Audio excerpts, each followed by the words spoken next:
এত ইবাদত বন্দেগী করতেছি, তারপরেও কেন আল্লাহ আমাকে গজব দিচ্ছে? খারাপ তুমি চিন্তা করতে পারবা, তো তারপরেও কেন তুমি খারাপ কাজের দিকে অগ্রসর হচ্ছ? একটি আয়াতে কারিমা তেলাওয়াত করেছি, যেখানে আমার আল্লাহ পাক রব্বুল আলামিন বলছেন, সূরা নিসা আয়াত নম্বর 79, যে আয়াতের মধ্যে আমার আল্লাহ ঘোষণা দিচ্ছেন, বিসমিল্লাহির রহমানির রহিম, মা আসাবাকা মিন হাসানাতিন ফামিনাল্লাহ ওয়া মা আসাবাকা মিন সাইয়্যাতিন ফামিন নাফসিক। আল্লাহ পাক রব্বুল আলামিন বলছেন, ও আমার বান্দারা শুনে রাখো, তোমার যখন দিন ভালো যায়, দিন সুখে শান্তিতে কাটান, এগুলা সব ভালো দিনগুলা সব একমাত্র আল্লাহর পক্ষ থেকে হয়ে থাকে। সুবহানাল্লাহ। আমরা বলি না আলহামদুলিল্লাহ, আমার দিন কতই ভালো যাচ্ছে, সুখে শান্তিতে চলতেছি। সেজন্য কেউ যদি আপনাকে জিজ্ঞেস করে, বাবা কেমন আছেন, খারাপ থাকলেও বলবেন কি, আলহামদুলিল্লাহ ভালো আছে, আল্লাহ যতটুকু রেখেছেন মওলার উপর তাওয়াক্কুল করবেন। এটা বলবেন না, ভাই অনেক খারাপ আছি, আমার এরকম হচ্ছে ওইরকম হচ্ছে, না না, এটা বলা যাবে না। এটাই বলবেন, কোন লোক যদি আপনাকে জিজ্ঞেস করে, তার সাথে মুস্কি হেসে উত্তর দিবেন, আলহামদুলিল্লাহ, আল্লাহ যেরকম রেখেছে সেরকম আছি, বলেন আলহামদুলিল্লাহ।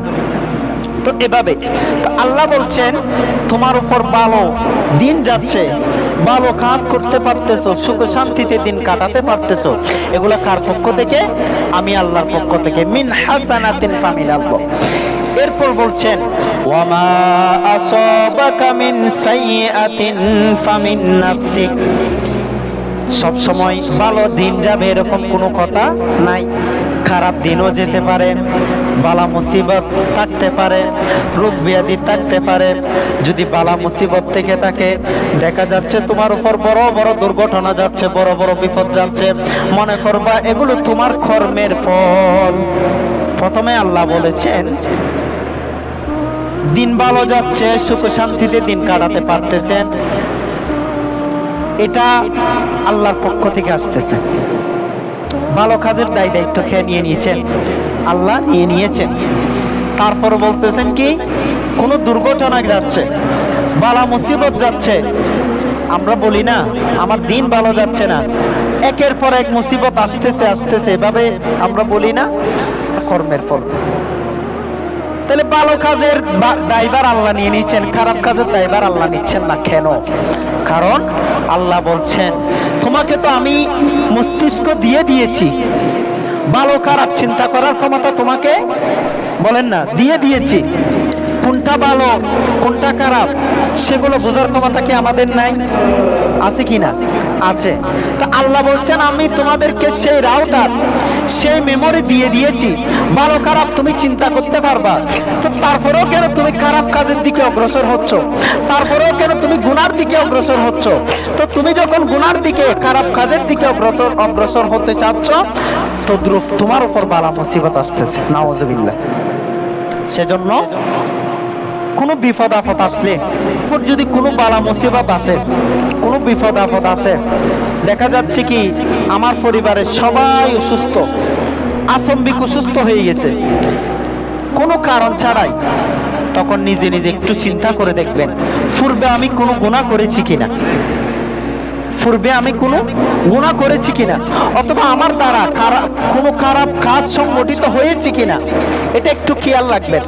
যদি স্মরণ আসে, হ্যাঁ আমি ওই দিন এক খারাপ কাজের দিকে অগ্রসর হয়েছিলাম, হয়তো আল্লাহ পাক রব্বুল আলামিন গজব হিসেবে আমাকে এই দিন দিচ্ছেন, সাথে সাথে মসজিদে চলে আসবেন, তওবা করে ফেলবেন, আল্লাহ পাক রব্বুল আলামিন আপনার বালা মুসিবত দূর করে দিবেন।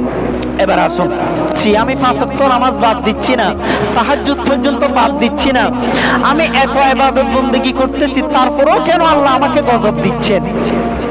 প্রশ্নটা আসতে পারে কিনা? ওই প্রশ্নটা যখন আপনার কাছে আসবে, তখন বুঝে নিবেন আল্লাহ এটা আপনাকে পরীক্ষা করতেছে। আল্লাহ এটা আপনাকে কি করতেছে? একটা সামান্য গায়ে জ্বর হলে, আমাদের গায়ে জ্বর হয় না, হয় কিনা? এই গায়ে জ্বরের কারণে আল্লাহ পাক রব্বুল আলামিন আপনার অনেক গুনাহ ক্ষমা করে দেয়। সুবহানাল্লাহ। অসুস্থতা দিয়ে কি করে দেয়? গুনাহ ক্ষমা করে দেয়, পাপ কাজ থেকে মুক্ত করে দেয়। তো যখন বুঝবেন আপনি কোনো গুনাহের কাজ করতেছেন না, এরপরে যখন আল্লাহ আপনাকে গজব দিচ্ছেন, তখন এটাই মনে করবেন এটা রব্বুল আলামিনের পক্ষ থেকে ঈমানি পরীক্ষা। কারণ আমরা গ্যারান্টি দিয়ে বলতে পারবো না আমার নামাজ দিয়ে আমি জান্নাতে যাব, আমার রোজা দিয়ে আমি জান্নাতে যাব, আমার ইবাদত বন্দেগী দিয়ে আমি জান্নাতে যাব। কেউ গ্যারান্টি দিয়ে বলতে পারবো? নাই, পারবো না।